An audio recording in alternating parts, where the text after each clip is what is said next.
సర్వమంగళ మాంగళ్యే శివే సర్వార్థ సాధకే శరణ్యే త్రయంబకే దేవి నారాయణే నమోస్తుతే. సుప్రభాతం ఛానల్ ప్రేక్షకులకు నమస్కారం. మాసఫలం కార్యక్రమానికి స్వాగతం. 2025 సెప్టెంబర్ నెలలో 12 రాశుల వారికి మాస ఫలితాలు. 2025 సెప్టెంబర్ మాసంలో మిథున రాశి వారి యొక్క మాస ఫలితాలు.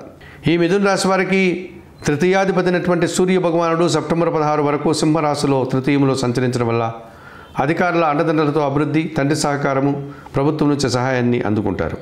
జన్మరాశ్యాధిపతి చతుర్థాధిపతి అయినటువంటి బుధుడు సెప్టెంబర్ 15 తర్వాత చతుర్థంలో కన్యా రాశిలోకి ప్రవేశించి సంచారం కొనసాగడం వల్ల ఆర్థికపరమైనటువంటి అనుకూలత కనిపిస్తుంది. కుటుంబంలో సంతోషకర వాతావరణం, నూతన వస్తువులు కొనుగోలు, బ్యాంకు లావాదేవీలు అనుకూలంగా ఉన్నాయి.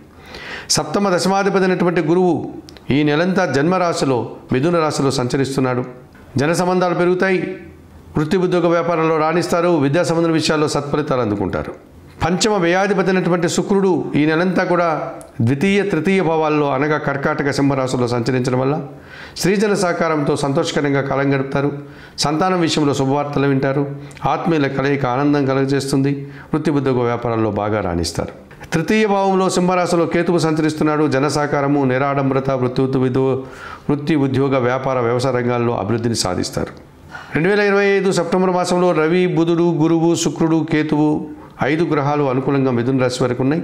అలాగే ప్రతికూలంగా 3 గ్రహాలు కనిపిస్తున్నాయి. ఇందులో భాగంగా 2025 సెప్టెంబర్ మాసంలో షష్టమ లాభాధిపతి అయినటువంటి కుజుడు ఈ నెలంతా కూడా చతుర్థ పంచమ భావాల్లో అనగా కన్యా తులారాశిలో సంచరించడం వల్ల అధిక ఖర్చులు, భూవాహన సమస్యలు, కొన్ని వివాదాలు ఇబ్బందికరంగా కనిపిస్తున్నాయి.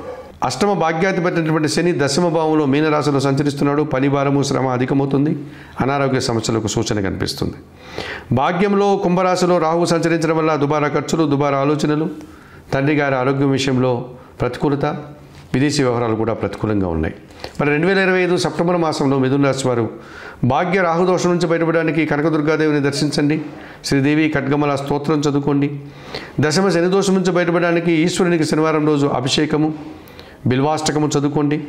చతుర్థ పంచమ భావాల్లో కుజుడు సంచరిస్తున్నాడు కనుక సుబ్రహ్మణ్య కరావలంబ స్తోత్రం చదువుకుంటూ సుబ్రహ్మణ్య స్వామికి అభిషేకం నిర్వహించండి. కందిపప్పు దానం చేయడం వల్ల సంతోషంగా ప్రశాంతంగా ఉండగలుగుతారు.